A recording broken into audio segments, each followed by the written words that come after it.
Lebih seabad yang lalu, almarhum Sultan Zainal Abidin III telah meletakkan pasak pemeliharaan penyu Terengganu melalui fasal ketiga Warkah Perjanjian Pajakan bertarikh 30 Oktober 1911.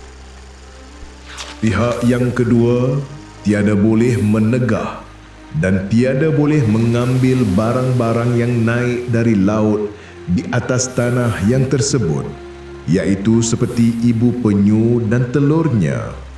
Maka semuanya itu tertentulah hak dan kuasa bagi kerajaan Terengganu Jua selama-lamanya.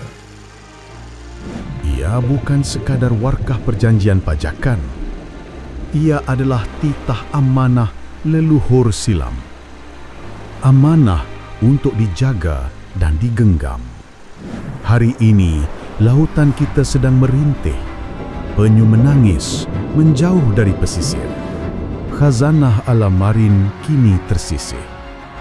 Dan amanah itu tidak difikir.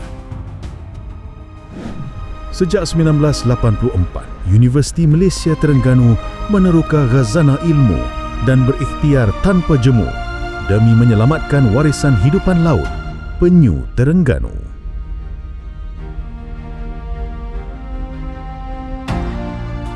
RHB Islamic menyaut seruan kebersamaan, memimpin ikhtiar demi masa depan alam marin, memacu ekonomi dengan lestari dan pendidikan konservasi untuk generasi yang akan diwarisi.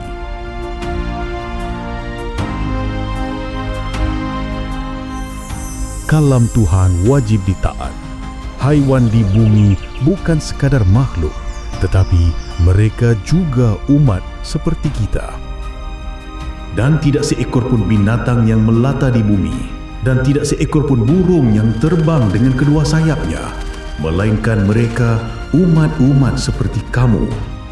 Surah Al-An'am ayat 38. Mereka juga akan dihimpunkan kepada Tuhan mereka. Dan kita akan ditanya tentang amanah kita kepada mereka. UMT dan RHB Islamic tidak lagi menoleh ke belakang. Wakaf Kelestarian Alam diluncurkan sebagai ikrar kami menjaga amanah dan memimpin perubahan.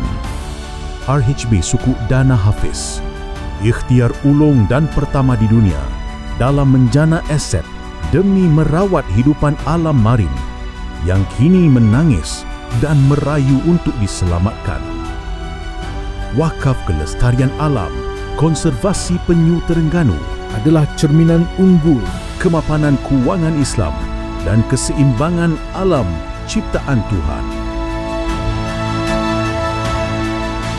Ia tidak akan berakhir di sini, tetapi ia adalah titik permulaan demi pelaburan yang abadi.